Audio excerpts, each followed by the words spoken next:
নমস্কাৰ, মই মানস প্ৰতিম শইকীয়া। আমাৰ ইউটিউব চেনেললৈ স্বাগতম জনাইছোঁ, ভিজন টিউটৰিয়েললৈ। আজি আমি আলোচনা কৰিম আৰ্থি, অনুশীলনী আৰ্থি, দশমমান শ্ৰেণীৰ। আমি যোৱাটো ছেশ্যনত কৰিছিলোঁ অনুশীলনী আৰটো। আজি আমি কৰিম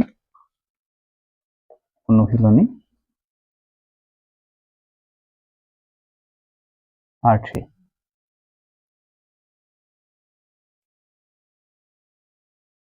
এতিয়া প্ৰথম কুৱেশ্যনটো দিছে, তলৰ কোনবোৰ সংখ্যা পূৰ্ণঘন নহয়। তাৰ আগতে তোমালোকক মই দুটামান বস্তু শিকাই লওঁ। আমি ঘন সংখ্যাবিলাক অলপ জানিব লাগিব।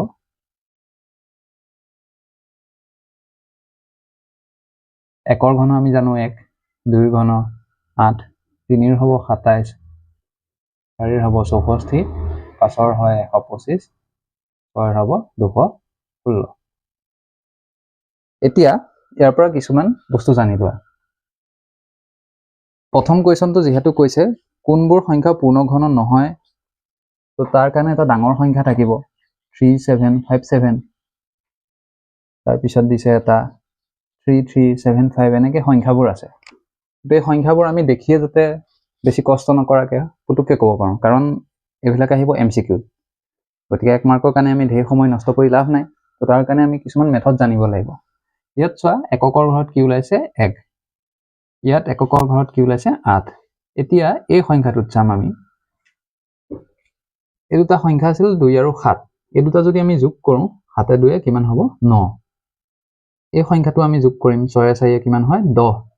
কিন্তু আমি দুটা সংখ্যা হিচাপে নাৰাখোঁ, দুটা অংকত নাৰাখোঁ, আমি আকৌ যোগ কৰি দিম।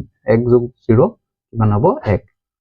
আকৌ আমি এই তিনিটা সংখ্যা যোগ কৰিম, 1 যোগ 2 যোগ 5 কিমান হ'ব 5 3 8। আকৌ আমি এইটো যোগ কৰিম 6 যোগ 1 7, 7 যোগ 2 9। এতিয়া আমি দেখিছোঁ যিবিলাক আমাক সংখ্যা দিয়া আছে এইবিলাক ঘন সংখ্যা হয়। এইটো প্ৰত্যেকটো সংখ্যা এটা ঘন সংখ্যা, আৰু ঘন সংখ্যাৰ অংকবিলাকৰ যোগফল যদি কৰিছোঁ আমি কি পাইছোঁ 1 পাইছোঁ, 8 পাইছোঁ, 9 পাইছোঁ, আৰু তাৰ বাহিৰে বেলেগ সংখ্যা আমাৰ নাহে। গতিকে আমি গম পাইছোঁ যে 1, 8 আৰু 9 যদি ওলায় অংকখিনি যোগ কৰিলে, তেন্তে সেইটো এটা ঘন সংখ্যা হ'ব।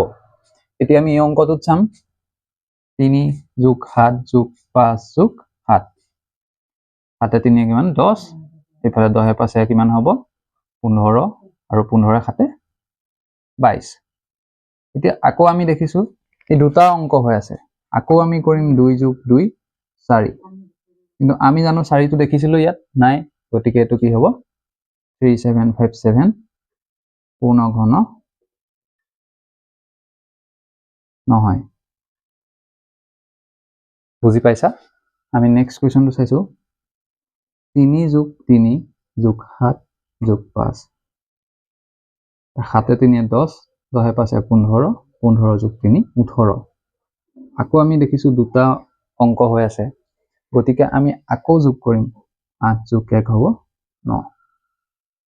আৰু যিহেতু আমি শেষত গৈ 9 পালোঁ, আমি দেখিছোঁ 9 থাকিলে সেইটো এটা পূৰ্ণঘন সংখ্যা হ'ব। গতিকে 3375 সংখ্যাটো পূৰ্ণঘন হ'ব। এতিয়া আমি তাৰ পিছৰ কুৱেশ্যনটোত আহোঁ।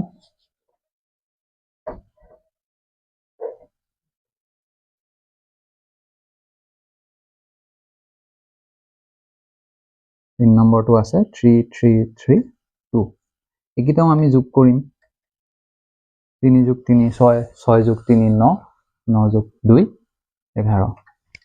এতিয়া আকৌ আমি জুখিম 1 যোগ 1 মানে কিমান হ'ল 2।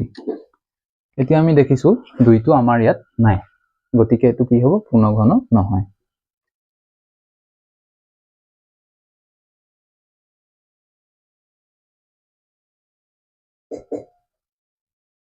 বুজি পাইছা সকলোৱে? এতিয়া শেষৰ কুৱেশ্যনটো চাওঁ আমি 4 নম্বৰ 4096। এইকেইটাও একেদৰে আমি যোগ কৰিম 4 যোগ 9 13, 13 যোগ 6 19। এতিয়া আকৌ এইটো দুটা অংকত আছে, গতিকে আমি কি কৰিম 9 যোগ 1 কৰিম, 10 পালোঁ। আকৌ 10টো দুটা অংকত 1 যোগ 0 কৰিম, 1 পালোঁ। এতিয়া আমি জানো যদি 1 ওলায় তেতিয়া কি হ'ব এইটো পূৰ্ণঘন হ'ব এটাকে 4096 পূৰ্ণঘন হ'ব আমি এতিয়া কি হয় ছুটিহৰণ নকৰাকৈ এতিয়া আমি কৰিব পাৰিম আৰু যদি এইটো মেথড আমি নাজানিলো হয় আমি ছুটিহৰণ কৰি চাব লাগিল হয় যেটো আমাৰ কাৰণে অকমান লেন্দি হৈ যায় যদি আমাক এমসিকিউ দিয়ে এতিয়া আমি 2 নম্বৰ কোৱেশ্চনটোত আহিছো তাত দিয়া আছে তলৰ কোন কেইটাৰ ঘনফল সংখ্যা কেইটাৰ ঘনফল নিৰ্ণয় কৰা এতিয়া 19 দিছে তো 19 টো আমি কেইবাৰ পূৰণ কৰিম 19 পূৰণ 19 পূৰণ 19 এতিয়া আমি সাইডত কৰি চাম 19 পূৰণ 19 কৰিম 9 9 81 1 আৰু এটো আমি জানো 361 হয় মই কৰি দেখাই দিছো 8 থাকিব 9 গুণ 9 9 8 17 1 9 গুণ 9 1 গুণ 1 1 9 7 16 1 1 2 2 1 3 আকৌ আমি 19 পূৰণ কৰিম 9 গুণ 9 9 6 গুণ 54 4 উকলিব 5 9 3 গুণ 27 27 5 32 1 গুণ 1 1 6 গুণ 6 1 3 গুণ 3 9 5 8 আৰু 6 এতিয়া আমি ইয়াত পাই গলো 19 কিউব সমান 6859 এই বুলি লিখি দিবা এতিয়া আমি 21ৰটো কৰিম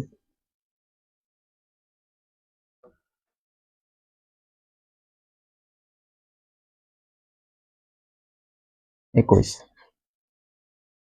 এতিয়া আমি 21 পূৰণ 21 কৰিম এটোও জানো আমি 441 হয় আৰু আমি 10 লৈকে তোমালোকে 10 নহয় তোমালোকে 12 লৈকে কিউব খিনি মনত ৰাখিবা 1728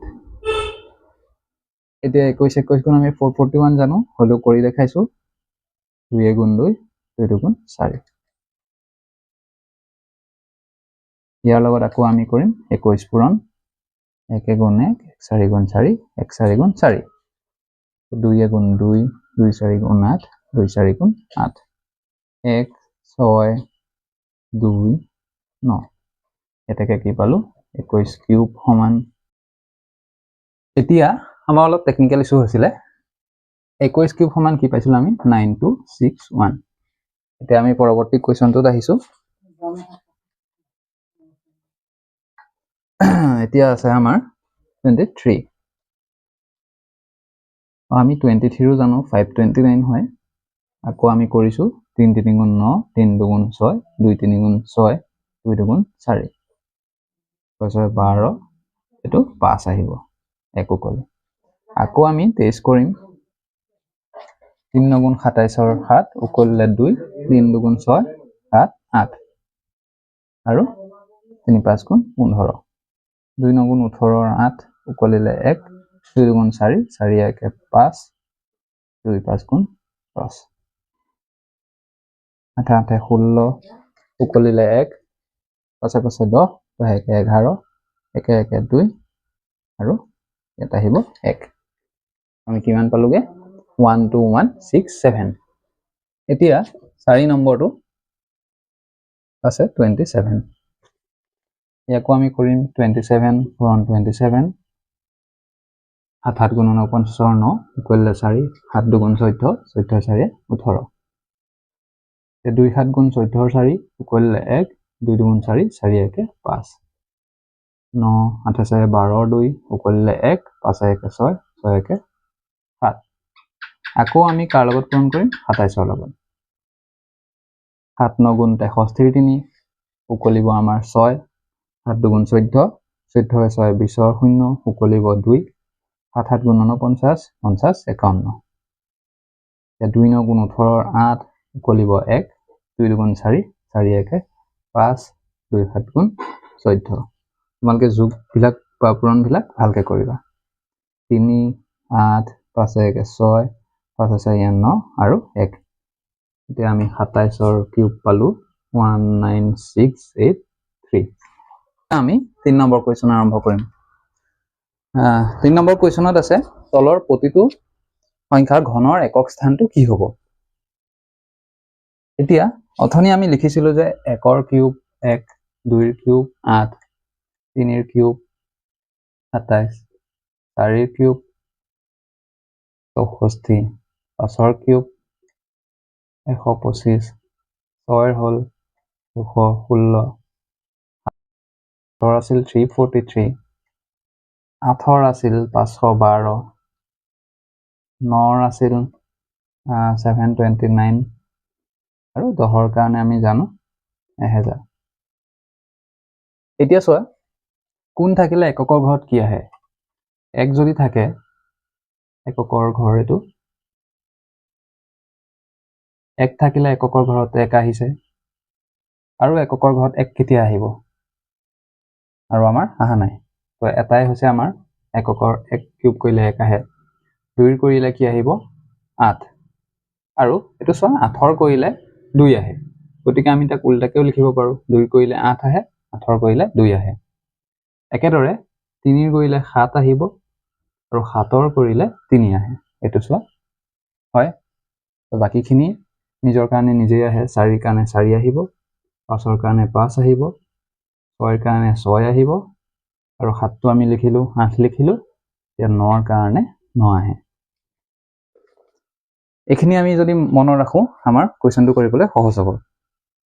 এতিয়া ফাৰ্ষ্ট কুৱেশ্যনটো দিছে 14। আমি কুৱেশ্যনকেইটা গোটেইকেইটা লিখি লৈছোঁ।